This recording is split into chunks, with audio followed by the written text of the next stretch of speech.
So, good morning mga guys. At ayan nga, habang namumulot tayo dito ng ating mga alagang crayfish, hindi ko napansin guys. Wow! Naman tayong may itlog. Grabe guys. Ayan.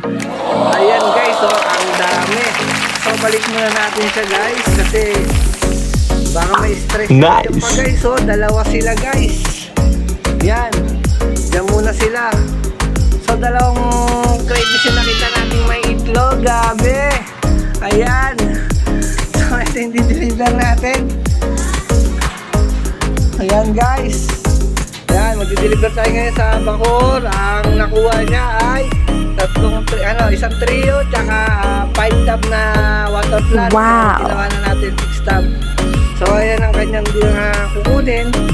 So, bibigyan natin siya ng dalawang. Yes! Ayan guys. Kasi nanghingi siya, wala na siyang PVC, so bigyan na lang natin siya ng PVC. So ayan, ang dideliver natin ngayong araw dito sa Bacoor, Cavite. So ano pa hinihintay natin mga guys? Kaya sa mga wala pa ng ating Red Super Sayang Crayfish, bili na!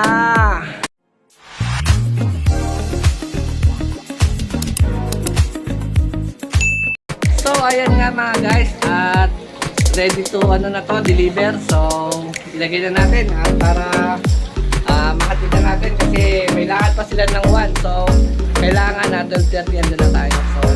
So what's up mga guys, at nagpahabol pa pala si Bossing ng 2 pirasong craylings. Ayan guys, ayan yung craylings niya guys. Yan, 2 piraso. So isang trio tsaka 2 pirasong craylings. So 5 tab, bali ginawa ko ng 6 na tab. Tapos din na lang tong PVC. So ano pa hinintay natin? Nagpunta na natin. Samahan nyo na ako mga guys. Let's go!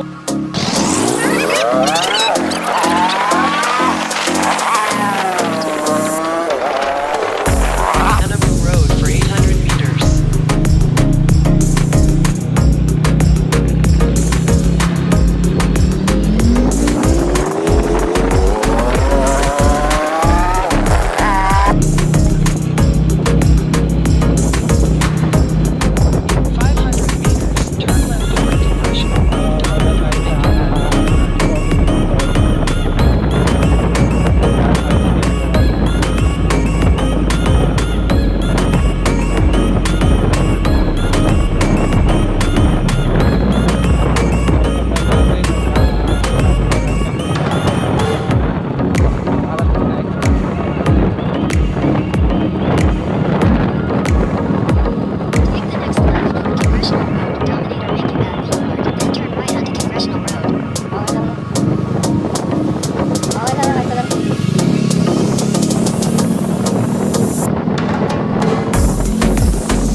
Nga mga guys, at nandito na tayo. So ayan si Bossing. So tatanungin natin si Bossing kung taga saan si Bossing. Bossing, taga saan pala tayo Bossing?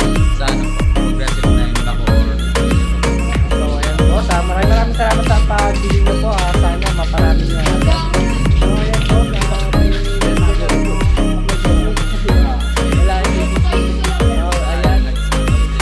so maraming salamat po boss.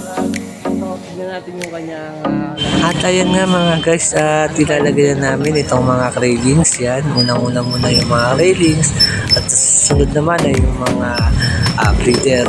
So yan mga yan na ilalagay na breeder guys ay mga fight loop yan. So ay ang kanyang setup ay talagang ginastosan niya na rin. Kaya sa mga baguhan na wala pang Red Super Saiyan crayfish, huwag na yung magkatumpik-tumpik pa. Huwag nyo na pong pag-isipan habang maaga pa. Bumili na kayo ng Red Super Saiyan crayfish. Habang kukunti pa lang ang populasyon ng ating Red Super Saiyan Marlboro. Yan guys, bumili na kayo. So ayan guys, binigyan ko siya ng 2 PVC. So nilagay yan na rin. Tsaka yung mga water plant. Yan guys, bumili siya ng 5 tub. So may free 1 tub. So ayan guys, sa nagsisimula. So dyan yan nilagay muna sa bakante na hindi nagagamit na lugar dito sa may CR nila sa baba. So hindi naman niya nagagamit yung CR nila sa baba. So ginawang bodega. So ang ginawa niya, nilagay niya na lang ng aquarium guys. So yan, nilagay niya yung water plant guys. At sabi ko nga ay huwag niyang ilapit dun sa filter guys kasi baka higupin doon at magbarayan doon at ayun pa yung ikakasira ng filter niya. Sabi ko ilayo niya na lang at yung PVC ay lapit niya dun sa filter para hindi mahigop. So ayan guys, yung kanyang setup yan. Inayos ko muna yung mga damo kasi nakabaliktad daw yung crayfish. So pinatayo ko muna. So ayan guys, sa mawala pa ng ating Red Super Saiyan crayfish o Red Marlboro, huwag na kayong patumpik-tumpik pa. Ayan guys, hindi na kayo guys. Hindi pa luto, mukhang luto na. Kaya sa mawala pa, hinihintay nyo, bili na. Nailapag na ni Bossing yung kanyang mga crayfish. So maraming salamat boss sa pagbili nyo. Sana maparami nyo agad. Kaya sa mga wala pa, PM na lang po. O baka may gusto kami shoutout dyan mo. Maraming discount sa kanya, boss. May order na kayo sa kanya. May gusto pa i-shoutout dyan boss? Wala naman. Wala. Shoutout lang din sa mga nag-crayfish ko ngayon. Sana maging success yung mga business yun. Yun. Thank you. Thank you. So ano tayo nyo? Bye-bye.